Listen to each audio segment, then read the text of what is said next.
ప్రకటన గ్రంథ సందేశములను ఈ కార్యక్రమాన్ని వీక్షిస్తున్నటువంటి ప్రియ సహోదరి సహోదరులకు మన ప్రభు అయిన యేసు క్రీస్తు నామములో మీ అందరికీ వందనాలు తెలియజేస్తూ ఉన్నాను. అందరూ బాగున్నారు కదా? దేవుని యొక్క నామములో మీ అందరి కొరకు అనుదినం నేను ప్రార్థిస్తూ ఉన్నాను. దేవుని యొక్క దీవెన, ఆశీర్వాదాలు, ఆయుష్, ఆరోగ్యము, నెమ్మది, శాంతి, సమాధానము మీ మీద, మీ కుటుంబాల మీద, మీ పిల్లల మీద దేవుడు కుమ్మరించునుగాక. ఆమేన్. ప్రియమైన దేవుని పిల్లలారా, మరి ప్రార్థన చేసుకుని వాక్య భాగంలోకి వెళ్దాం. ప్రార్థన నాతో పాటు మీరు కూడా ఏకీభవించాలని మనం చేస్తూ ఉన్నాను. ప్రార్థన. మమ్ములను మిక్కిలిగా ప్రేమించిన మా పరలోకపు తండ్రి, నీ నామానికి వందనాలు, స్తోత్రాలు ప్రభా. నైనా ఈ వాక్యములను వీక్షిస్తున్నటువంటి ప్రియా సహోదరి సహోదరులను మీరు దీవించండి ప్రభా. ఈ మాటలు వారి జీవితాల్లో ఎంతో ఆశీర్వాదకరంగా ఉంచమని మా ప్రభును రక్షకుడైన యేసు క్రీస్తు నామమున ప్రార్థించి వేడుకుంటూ ఉన్నాము తండ్రి. ఆమేన్. ప్రియమైనటువంటి దేవుని బిడ్డలారా, 14వ భాగములో తుయతైరా అనే సంఘముల గురించి మనం నేర్చుకున్నాం. ఈ 15వ భాగంలో సార్దీస్ సంఘముల గురించి మనం తెలుసుకుంటాం. మొదటిగా ఈ సార్దీస్ సంఘము యొక్క లేక పట్టణం యొక్క స్థితి గతుల గురించి మనం నేర్చుకుందాం.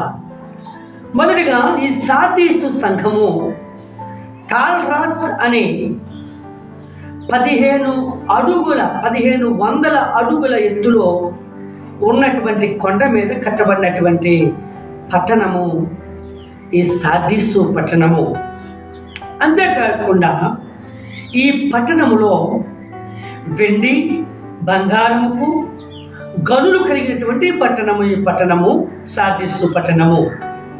ఈ సార్దీసు పట్టణములో ప్రాముఖ్యంగా చిత్రకళ, వస్త్రాలు, వెండి వస్తువులు, బంగారపు వస్తువులు, ఆభరణాలు తయారు చేసి ఇక్కడ వ్యాపారం చేస్తున్నటువంటి పట్టణము ఇది. ఈ పట్టణము చాలా గొప్పగా ఆ యొక్క స్ఫుర్ణకు ఉత్తరమున 50 మైళ్ళ దూరములో ఉండి స్ఫుర్ణ, తుయతైరా, ఫిలదెల్ఫియాకు వెళ్ళు మార్గాలను కలిపే ఒక జంక్షన్గా, కూడలుగా ఉన్నటువంటి ఈ యొక్క సార్దీసు పట్టణము మంచి వ్యాపార కేంద్రముగా అభివృద్ధి చెందినటువంటి ఈ పట్టణము సార్దీసు పట్టణము. అయితే ఈ పట్టణము క్రీస్తు శకము 1700 సంవత్సరములో భయంకరమైనటువంటి భూకంపం వలన ఈ పట్టణము చిన్నాభిన్నమైపోయిందని చరిత్ర మనకు తెలియచేస్తుంది. అయితే తరువాత రోమీల కాలములో, రోమా ప్రభుత్వంలో ఈ పట్టణాన్ని మరలా బాగు చేసి మంచి పేరు సంపాదించుకున్న పట్టణముగా కూడా ఈ సార్దీసు పట్టణము ఉన్నదని చరిత్రకారులు మనకు తెలియచేస్తూ ఉన్నారు. అయితే ప్రియమైన దేవుని బిడ్డలారా, ఈ సార్దీసు పట్టణములో దేవుని చిన్న సంఘమైనటువంటి సార్దీసు సంఘము దేవుని జ్ఞానమును, దేవుని ఆ యొక్క బుద్ధిని, మరి సర్వ సంపదలు కూడా సంపాదించుకున్న సంఘము దేవుని నామాన్ని విసర్జించి నామకార్థ జీవితమును అనుభవిస్తూ నామకార్థ స్థితిలోకి జారిపోయినటువంటి సంఘముగా ఈ సార్దీసు సంఘము ఉన్నది. కాబట్టి ఈ యొక్క సంఘము సార్దీసు అనగా అర్థము ఆనంద నిలయము అనే అర్థం. అట్ ద సేమ్ టైం ఆనంద నిలయమైనటువంటి ఈ సంఘము పేరైతే ఈ సంఘము జీవమును పోగొట్టుకున్న సంఘమని దేవుడు పేరు పెట్టాడు. హల్లెలూయా. జీవమును పోగొట్టుకుంటామంటే మృతమైన సంఘము అని అర్థము. మృతమైన సంఘం అంటే తెలుగులో చచ్చిపోయిన సంఘం అని అర్థం. ప్రియమైన దేవుని పిల్లలారా, సంఘాల్లో కూడా చచ్చిపోయిన సంఘాలు ఉంటాయా? అవును. దేవుడు చెప్తున్న విషయం ఏంటంటే, ఈ గ్రంథములో దేవుడు చెప్తున్న విషయములో నీవు ఇంకా నీ విషయములో చావనై ఉన్నటువంటి కొన్ని విషయాల్ని నువ్వు బ్రతికించు అని చెప్తూ ఉన్నాడు. అంటే ఈరోజు చాలా సంఘాలలో చాలామంది క్రైస్తవులుగా చెప్పుకుంటూ, మేము పరిశుద్ధులమని చెప్పుకుంటూ చాలా గంభీరముగా వారు ప్రకటించుకుంటూ ఉన్నారు. నిజంగా చెప్పాలంటే వారి క్రియలు దేవుని ఎడల చచ్చిపోని. ఈ సంఘము అనగా అర్థము నీవు నేను. కాబట్టి ఈ సంఘానికి చెబుతూ ఉన్నాడు అంటే అర్థము నీకు నాకు చెప్తున్నారని అర్థం. మరి క్రైస్తవుడు అని చెప్పుకుంటూ ఉన్నా, నేను సంఘంలో ఇది అది చెప్పుకుంటూ ఉన్నా, మరి చెప్పుకుంటే నీవు దేవుడు చెప్తున్నాడు చచ్చిపోయిన సంఘం అని. మరి నువ్వు ఎందులో ఉన్నావు? చచ్చిపోయిన సంఘములో ఉన్నావా, లేక బ్రతుకున్నటువంటి క్రీస్తు నామములో ఉన్నావా? అది నువ్వు ఆలోచన చేసుకోవాలని ఈ వాక్యము ద్వారా నేను మీకు తెలియచేస్తూ ఉన్నాను. హల్లెలూయా. అలాగే ఈ యొక్క సార్దీసు సంఘములో దేవుని యొక్క నామాన్ని మనం చూస్తే 7 నక్షత్రములను దేవుని 7 ఆత్మలను గలవాలని అర్థం. ఇక మనం చూస్తే 7 నక్షత్రములు అనగా 7 సంఘములకు దూతలు. దేవుని 7 ఆత్మలు అనగా ఈ లోకములోనికి దేవుని పని మీద పంపబడిన 7 దూతలు.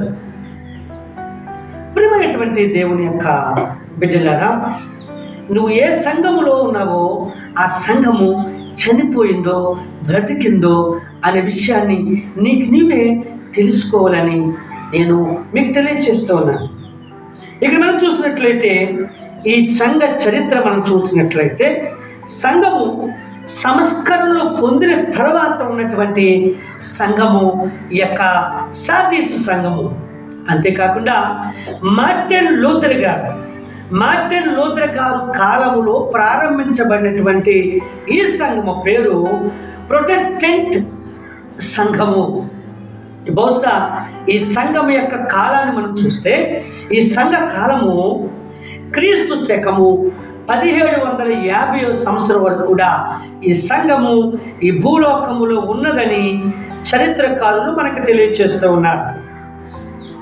ఇప్పుడు కూడా అనేక దేశాల్లో ఈ ప్రొటెస్టెంట్ సంఘాలు కూడా ఇంకా ఉన్నాయని మనం చూస్తూ ఉన్నాం. మరి ఈ సోషల్ మీడియాలో మనం వింటూ ఉన్నాం, చరిత్ర మనకు చెబుతూ ఉంది.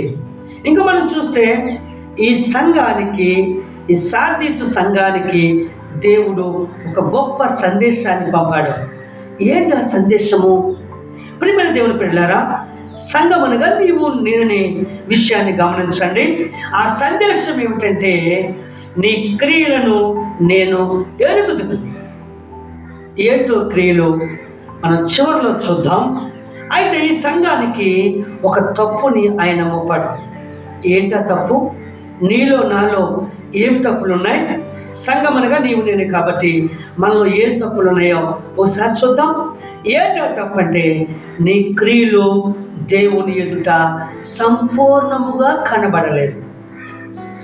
మన క్రియలు, మనం చేసే దేవుని కొరకు చేసే పనులు కానీ, క్రైస్తవులని చెప్పుకుని చేస్తున్న పనులు కానీ అవి దేవుని దృష్టికి ఎలా కనబడలేదంట?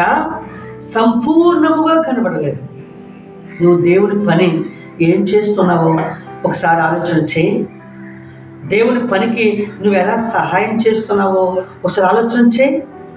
దేవుడు చెప్పాడు బైబిల్లో, ఈ చేతితో దేవుని పనికి ఇచ్చింది ఈ చేతికి తెలియకూడదని. నిజంగా ఈ చేతికి ఇచ్చింది మనకు తెలిసింది, ఈ చేతికి తెలియదా? తెలుసు కదా. కానీ దేవుడు చెప్తున్నాడు, ఎందుకు మాట చెప్పాడంటే ఈనాడు క్రైస్తవులు ఉన్న ప్రతి ఒక్కరికి కూడా సంఘములో సంఘ పెద్దలుగా, సంఘములో ఎల్లరుగా, సంఘములో పాటలు పాడేవారిగా, సంఘములో రకరకాలుగా సేవకు సహకరించేవారిగా ఉన్నటువంటి వారికి నేను చెప్తున్న విషయము, దేవుడు చెప్తున్న విషయము, వారి క్రియలు ఎలా ఉండాలంటే నువ్వు చేస్తున్న ఈ క్రియ, నువ్వు ఇస్తున్న ఈ యొక్క పరిచర్యకి ఇస్తున్న ఈ సహాయము 10 మంది చూడకూడదు. 10 మంది చూస్తే నిన్ను హెచ్చిస్తారు, అక్కడ దేవునికి మహిమ రాదు, నువ్వు ఇచ్చేదానికి కూడా దేవుని ప్రతిఫలము కూడా రాదు. దేవునికి సహాయం చేయి. అది ఎవరో చూడకుండా చేయి, దేవుడు చూడాలి, ఆ ప్రతిఫలం నీకు ఇవ్వాలి. కానీ అది మరచి ఈరోజు తను చేస్తున్న ప్రతి క్రియలు కూడా తను తానుగా హెచ్చించుకోవాలి. నువ్వు ఇస్తున్న క్రియల వల్ల, నువ్వు చేస్తున్న క్రియల వల్ల, నువ్వు చేస్తున్న పరిచర్యలో నువ్వు ఇస్తున్నటువంటి ఆ డబ్బుల వలన నీకు నువ్వే మహిమపరచబడుతున్నావు. అక్కడ దేవునికి మహిమ లేదు. కనుక దేవునికి మహిమ రావాలి అంటే నువ్వు తగ్గవలసి ఉంది, దేవుడు హెచ్చించబడాలి. నువ్వు ఏ రోజు తగ్గావో ఆ రోజు పరమందు నువ్వు హెచ్చించబడతావు. ఆమేన్. కనుక ప్రియమైన దేవుని బిడ్డలారా, ఈ వాక్యము చదివిస్తుంది, నీ క్రియలు దేవుని ఎదుట సంపూర్ణంగా కనబడలేదు. ఇప్పుడు నువ్వు దేవుని ఎదుట సంపూర్ణంగా కనబడాలని నేను తెలియజేస్తున్నాను. ఈ మాటలు మీకు కారంగా చేదుగా ఉండొచ్చు.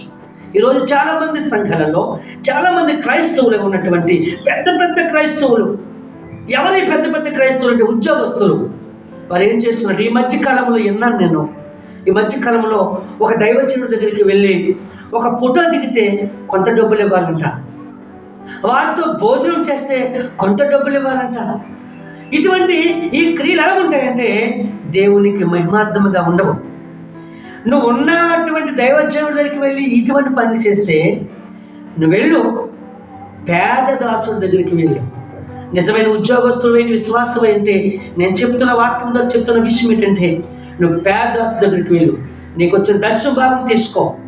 పేద దైవజనులు ఒక 5 మందిని పిలువు, 5 పిలిచి రోజంతా వారు ప్రార్థన చేయించు, మంచి భోజనం పెట్టు. ఒకవేళ ఎవరైనా వాక్యం చెప్పించు, లేదా నువ్వు చెప్పాలనుకుంటే వాక్యం చెప్పు. చెప్పాలని ఆశ ఉంటే ప్రతి వారం వెళ్ళి నువ్వు పిలిచిన 5 దైవజనుల దగ్గరికి వెళ్ళి వాక్యం చెప్పు. వాళ్ళు ఎంత సంతోషిస్తారు తెలుసా? పరమందు తండ్రి ఎంత సంతోషిస్తారు తెలుసా? నీ దగ్గరికి వచ్చిన దైవజనులు సంతోషంగా ప్రార్థన చేస్తారు, నీ కుటుంబం కొరకు, నీ కొరకు ప్రార్థన చేస్తారు. చేస్తమే కాదు, నువ్వు ఇచ్చినటువంటి ఆ ధనాన్ని తిని సంపూర్ణంగా సేవ చేస్తాడు. ఆ సేవ దేవునికి ఇష్టమైంది. నువ్వు అందులో పాలిభాగస్తులు అయ్యా కనుక నువ్వు ఇచ్చే దానికి ఆయన ఎంతో మేలుకరముగా పరమందు ధనాన్ని నీ కొరకు దాస్తాడు. ఆయన అది చేయడం మంచిదని ఈ వాక్యం ద్వారా మీకు తెలియజేస్తున్నాను. ఆ క్రియలు దేవునికి సంపూర్ణముగా ఉంటాయి కనుక అటువంటి చేయమని నేను మీకు తెలియజేస్తున్నాను. చాలామంది ఈరోజు అమెరికా డబ్బులు లేవు, సువార్త ఆగిపోయిందని చాలామంది అనుకుంటున్నారేమో. అంతకంటే స్పాన్సర్స్ ఇక్కడే ఉన్నారు మన దేశంలో. ఎవరు తెలుసా? క్రైస్తవుడిగా ఉండి ఉద్యోగాలు చేస్తున్న వారు ప్రతి ఏరియాలో ఉంటారు. వాళ్ళందరూ కలిసి వాళ్ళకి తెలిసినటువంటి పేద సేవకులు వారిని పిలిచి వారికి కొంత సహాయం చేసి, ఆ సహాయం చేసిన రోజున వారి కొరకు ప్రార్థించుకుని వీరి వాక్యం చేత లేదా వీరి వాక్యం చెప్పడం చేత వారిని బలపరచండి. సేవ చాలా ఘనముగా జరుగుతుంది ఈ రోజున సేవ. మీకు తెలియకపోతే నన్ను అడగండి, నాకు ఫోన్ చేయండి, నేనే పంపిస్తాను మీ దగ్గరికి. లేదా మీరు మా దగ్గర రండి, నేనే పేద సేవకులు మీకు చూపిస్తాను. అటువంటి భయంకరమైన సేవ వారు చేస్తున్నారు. తినక వెళ్ళక ఇటువంటి స్థితిలో వారు సేవ చేస్తున్నటువంటి చాలామంది దైవజనులు నాకు తెలుసు. ప్రియమైన వారులారా, ఈ సంఘములో చెప్తున్న మాట, నీ క్రియలు సంపూర్ణంగా కనబడలేదు. నువ్వు చేస్తున్న ఇటువంటి పని వలన సంపూర్ణం కాలేదు. అది నీకు మాత్రమే జ్ఞానం వస్తుంది. నీ ఇంటిలో ఒక దాసుడికి నువ్వు భోజనం చేస్తే ఒక రేటు, ఫోటో దిగితే ఒక రేటు. ఆ ఫోటో తీసుకొని పరలోకం నేను తీసుకువెళ్దాం. ఇప్పుడు నేను చెప్పిన విషయం నువ్వు పాటిస్తే అది నిన్ను పరలోకం తీసుకెళ్తుంది. నీ పిల్లలు దీవించబడతారు, నీ భార్య దీవించబడుతున్నారు, అలాగే నీ కుటుంబం దీవించబడుతుంది. నీ ద్వారా అనేక మంది సేవకులు దీవించబడతారు. సంపూర్ణంగా కనపడాలని నేను మీకు తెలియజేస్తున్నా. ఇటీవల కాలంలో ఒక గొప్ప ఉద్యోగస్తులు ఒక ఆయన ఒక 5 సేవకులు సహాయం చేశాడు. మేమందరూ నేను ఉన్నాను కనుక నేను కూడా అనుదినము ఆ యొక్క సేవకుడి కొరకు ప్రార్థిస్తున్నాను. ఏనాడు అతని కొరకు మేము ప్రార్థన చేయలేదు, కానీ ఈ సహాయం చేసిన నాటి నుండి కూడా వారి ఫ్యామిలీ కొరకు, ఉద్యోగం కొరకు ప్రార్థన చేస్తున్నాం. అలాగే ఒక టీము నాకుంది, సువార్త టీము. వారందరి చేత ఈ వీక్షిస్తున్న ప్రతి ఒక్కరి కొరకు నేను ప్రార్థన చేస్తున్నాను. మీకు తెలుసా, జీసస్ గాస్పల్ ఆర్మీని ఒక టీముని ఏర్పాటు చేసి దాని ద్వారా అనేక మందికి నేను ప్రార్థన చేస్తున్నాను. ఈ పరిచర్య కొరకు సహాయం చేసిన వారి కొరకు ప్రార్థన చేస్తున్నాను. పత్రిక నేనే రాస్తున్నాను, నేనే ప్రింట్ వేస్తున్నాను. నేనే ప్రింట్ వేసి 2-3 తీసుకువెళ్ళి వారికి టీఆర్డీఎల్ నేనిచ్చి పరిచర్యకు సహాయం చేసి మరి కొన్ని వేల పత్రికలు పంచుతూ ఉన్నాం. మరి ఇటువంటి చిన్న పరిచర్యకు నువ్వు సహాయం చేయగలవా? నీ క్రియలు దేవునికి సంపూర్ణంగా కనబడాలని నేను మీకు తెలియజేసు. నాకు చేయమని కాదు, నాలాంటి అనేక మంది పేద సేవకులు సువార్త ప్రకటిస్తారు, వారికి చేయమని తెలియజేస్తున్నాను. ఇంకా మనం చూస్తే ఈ సంఘములో కొంత మెప్పును కూడా దేవుడు ఈ సంఘాన్ని ప్రకటించాడు. ఏంటి ఆ మెప్పు అంటే, తెల్లని వస్త్రములు అపవిత్రత పరుచుకొనని వారు నీ సంఘములో ఉన్నారు. తెల్లని వస్త్రములు ఉన్నాయి. ఆ తెల్లని వస్త్రములు అపవిత్రత పరుచుకోని వారు కొంతమంది పరుచుకున్నారు, అపవిత్రత పులుముకున్నారు. కొంతమంది అపవిత్రతను పులుముకోకుండా పరిశుద్ధంగా ఉన్నవారు కొంతమంది ఉన్నారు. వారు ఉన్నారు కనుక ఈ సంఘములు కొంచెం మెచ్చుకుంటూ ఉన్నారు. ప్రతి సంఘము కూడా మంచిది కాదని అనట్లేదు, అందరూ మంచోళ్ళే. కానీ అందులో కూడా అటు ఇటుగా ఉంటారు. కానీ దేవుని కొరకు, ఆయన రాకడ కొరకు కనిపెట్టుకుని విశ్వాసం కలిగిన దాన్ని గట్టిగా పట్టుకున్న వారు కూడా అనేక మంది ఉంటారు. వారి కొరకు ఈ సంఘము చెప్తున్న మాట దేవుడు వారి కొరకు చెప్తున్నాడు. అంతేకాదు, ఈ సంఘములో ఎవరైనా తెల్లని వస్త్రములు మరి పాపము చేత మలినపరుచుకున్నటువంటి వారికి దిద్దుబాటుని కూడా ఈ సంఘములో దేవుడు చెప్పాడు. ఏంటా దిద్దుబాటు అంటే, చూడండి, నీవు ఎలా ఉపదేశం పొందుతావో, నీవు ఎలాగ వింటివో జ్ఞాపకం చేసుకుని దానిని గైకొని మారు మనసు పొందు. ఏంటి ఉంది ఇవిడి ఏమిటిన్నారంటే అర్థం ఏంటంటే, నీవు దేవుళ్ళలోకి వచ్చే ముందు ఏ దైవజనుని వాక్యము చేత నువ్వు ఇక దేవుళ్ళలోకి వచ్చావో, ఏ దైవజనుని వాక్యమిని నువ్వు మారు మనసు పొందావో, ఆ స్థితి ఏదో ఈరోజు ఆ స్థితి ఉందా? నువ్వు కొత్తగా వచ్చేటువంటి ఆ రోజు ఈరోజు అలాగే ఉన్నావా? లేదు కదా. కాబట్టి ఆ రోజుని జ్ఞాపకం ఉంచుకొని, దానిని బట్టి జ్ఞాపకం ఉంచుకొని మారు మనసు పొందు. ఒకవేళ ఆ రోజు ఉన్నట్టు ఈరోజు లేకపోతే, ప్రియమైనటువంటి సంఘమా, ప్రియమైనటువంటి దేవుని బిడ్డలారా, నీవు నేను సంఘం కాబట్టి ఈరోజు ఆ రోజు ఉన్నట్టు నువ్వు లేవు కాబట్టి ఈరోజు ఈ వాక్యం ద్వారా నువ్వు సరిదిద్దుకోమని దేవుడు ఈ విధంగా మీకు తెలియజేస్తూ ఉన్నాడు. అంతేకాదు, ఈ సంఘానికి ఒక హెచ్చరిక. ఒకవేళ నువ్వు అలా మారు మనసు పొందకపోతే ఇదిగో నీకు హెచ్చరిక ఇస్తున్నాను. ఏంటో హెచ్చరిక? ఇదిగో నేను దొంగ వలె వచ్చేదను, నీవు జాగరూకుడువై ఉండుము.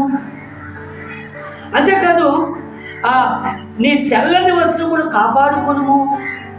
ప్రియమైన దేవుని బిడ్డలారా, ఇక్కడ నేను దొంగ వలె వచ్చేదను అనే మాట కరెక్ట్ అయిన మాట కాదు. ఇది రాసినటువంటి వ్యాఖ్యానకర్తలు మనోళ్ళు కాబట్టి తర్జుమా చేసినప్పుడు ఇక్కడ దొంగ వలె అనే మాట ప్రయోగించాడు. యాక్చువల్గా దేవుడు దొంగ కాదు, కానీ ఎందుకు ప్రయోగించాడంటే, సడన్గా జరిగే ఒక విషయాన్ని దేంతో పోల్చాలో తెలియక, దొంగ మనకు తెలియకుండా వస్తాడు కాబట్టి అందుకని దొంగతో పోల్చారు. యేసుక్రీస్తు రాకడ కూడా మనకు తెలియకుండా, అనుకోకుండా సడన్గా జరిగిపోతుంది కనుక ఈ మాట మన వాళ్ళు ప్రస్తావించినప్పుడు దొంగ అనే మాట ప్రస్తావించారు. కనుక దేవుడు దొంగ కాదు. ఆ మాట ఆ సందర్భాన్ని బట్టి, సడన్గా జరిగే సంఘటన బట్టి ఎలా ప్రస్తావించారో మన చరిత్రకారులు. కాబట్టి నీ తెల్లని వస్త్రములు కాపాడుకును. నేను తెల్లని వస్త్రములు అంటే అర్థమే తెలుసా? నీ విశ్వాసాన్ని కాపాడుకును. ప్రియమైనటువంటి సహోదరి సహోదరులారా, ప్రియమైన సంఘమా, మనం ప్రాముఖ్యంగా మన విశ్వాసాన్ని కాపాడుకోవాలి. విశ్వాసం మర్మం ఏంటి తెలుసా? దేవుడు వెళ్ళిపోతూ మీకోసం అనేక నివాసములు ఏర్పరుచున్నాను, అనేక స్థలాలు నా దగ్గర ఉన్నాయని చెప్పాడు శిష్యులకి. అంటే అర్థమైతే తెలుసా? ఆ నివాసాలకి ఆయన తాళం వేసాడు. ఆ తాళాన్ని ఓపెన్ చేసే తాళం చెవులేడు తెలుసా? ఈ ప్రపంచంలో ఎక్కడా లేవు. దేవుడే తాళం వేస్తే ఆ తాళము తీసే తాళం చెవులు ఈ ప్రపంచంలో ఎక్కడా లేవు. కానీ విశ్వాస దగ్గర ఉంది. ఏంటో తెలుసా మర్మం? విశ్వాసము కలిగినటువంటి విశ్వాసము ద్వారానే ఆ పరలోకపు యొక్క గవనిలో అడిగట్టగలం మనం. విశ్వాసమే ఆ తాళం చెవులు. కనుక విశ్వాసం అనేది చాలా ప్రాముఖ్యమైన పాత్ర ఈ లోకములో పోషిస్తోంది. పవిత్రమైన వస్త్రములు కాపాడుకుని విశ్వాసాన్ని కాపాడుకోవాలి. నీ నీ పోకడ వరకు, ఆయన రాకడ వరకు. అందుకే చెప్పాడు, యేసు ప్రభు చెప్పాడు, నా రాకడ సమయంలో విశ్వాసుల్లో విశ్వాసము కనుగొందునా అనే విషయాన్ని. అంటే అర్థం ఏంటి? ఈ యొక్క అపవాది మనం ఏం చేస్తున్న ఈ దాడుల వలన విశ్వాసులు చెదిరిపోతారో, విశ్వాసుల్లో విశ్వాసము కనుమరుగైపోద్దని దీనికి అర్థము. కాబట్టి విశ్వాసాన్ని కాపాడుకోవటం వలన, మలిని పట్టుకోకుండా దాన్ని కాపాడుకోవటం వలన ఈ విశ్వాసమే పవిత్రమైన వస్త్రం. మనకి పరిశుద్ధతయే పవిత్రమైన వస్త్రము. విశ్వాసము పరిపూర్ణమైతే అది పరిశుద్ధమైన వస్త్రమే. హల్లెలూయా. అందుచేత నీ వస్త్రమును కాపాడుకును. ఇంకా చూస్తే ఒక బహుమానాన్ని ఆయన ప్రకటించాడు ఈ సార్దీసు సంఘానికి. ఏంటి ఆ బహుమానం అంటే, ఇదిగో జీవ గ్రంథము నుండి అతని పేరు ఎంత మాత్రమును కూడా తుడుపు పెట్టక తండ్రి ఎదుట వానిని ఒప్పుకుంటాను. విశ్వాసము కలిగి ఆయనను చేపట్టి ఆయన నమ్మి బాప్తిసం పొందున్నాడు. నువ్వు తండ్రి దగ్గర ఒప్పుకుంటావు కదా, ఆ రోజే నిన్ను పరిశుద్ధాత్మను ముద్ర వేస్తాడు.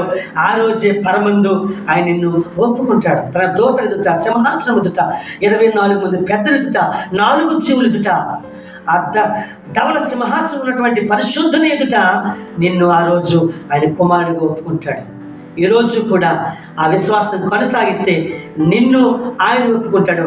ఆ విశ్వాసము ద్వారానే ఈ లోకములో దేవుని కార్యాలు చూస్తావు. నువ్వు దీవించబడాలంటే ఆ విశ్వాసము ద్వారానే, నీవు ఆస్వాదించబడాలి అంటే ఆ విశ్వాసం మూల కారణము. ఆ విశ్వాసం ద్వారానే పరలోక సింహాసనం వదిలి దేవుడు నీ యొద్దకు వచ్చేస్తూ ఉన్నాడు. ఆయన కొరకు బెండ్ అవుతూ ఉన్నాడంటే కేవలము నీ విశ్వాసము చూసే, నీ ధర్మం చూసి కాదు, నీ ఉద్యోగం చూసి కాదు, నీ వస్త్రము చూసి కాదు, నీ బిల్డింగ్ చూసి కాదు, నీలో ఏది చూసి కాదు. ఏది ఆయనకు అవసరం లేదు. నీలో విశ్వాసం మాత్రమే ఆయనకు కావాలి. విశ్వాసులు మాత్రమే ఆయనకు కావాలి. అవిశ్వాసం ఆయనకు అవసరం లేదు. నీలో ఏది ఆయనకు అవసరం లేదు. ఈరోజు విశ్వాసం అయితే పరలోకము నీదని ఈ వాక్యం సెలవిస్తుంది. నిజమైన విశ్వాసం కొనసాగిస్తే ఇప్పుడే ఆయన జీవగ్రంథములో నీ పేరు ఉంటుందని ఈ వాక్యం ద్వారా నేను తెలియజేస్తున్నాను. ఈ మాటలు దేవుడు దీవించునుగాక. ఆమె. మీ అందరికీ వందనాలు. ప్రార్థన చేసుకుందాం. మమ్మల్ని మిక్కిలిగా ప్రేమించిన మా పరమ తండ్రి, ఈ నామానికి వందనాలు. ఈ వాక్యం వింటున్న ప్రతి ఒక్కరూ దీవించండి ప్రభా. ఈ వాక్యాలు చాలా కారముగా, చేదుగా ఉంటాయి ప్రభా. ఎందుకంటే ఈ లోకములో ప్రతి ఒక్కరికి కూడా ఇప్పుడున్నటువంటి టెక్నాలజీ బట్టి ప్రభా దీవించబడతావు, ఆశ్రయించబడతావు, ఇదిగో నీ రోగం చూస్తబడుతుంది అంటేనే వారికి ప్రభా తీపిగా ఉంటున్నాయి. ఈ మాటలు ఉన్నట్టు చెప్పడమే వారికి బాధగా ఉండొచ్చు ప్రభా. అయినప్పటికీ చివరికి ఈ మాటలే వారి జీవితం నెరవేర్తే గనుక వారు దీవించమని, ఆశ్రయించమని ప్రభా. ఇదిగో తండ్రి, వాక్యములు వారి జీవితములు ఎంతో దీవెనకరంగా మార్చమని మా ప్రభును రక్షకుడైన యేసు క్రీస్తు నామమున ప్రార్థించి వేడుకుంటూ ఉన్నాము తండ్రి. ఆమేన్. మీ అందరికీ వందనాలు.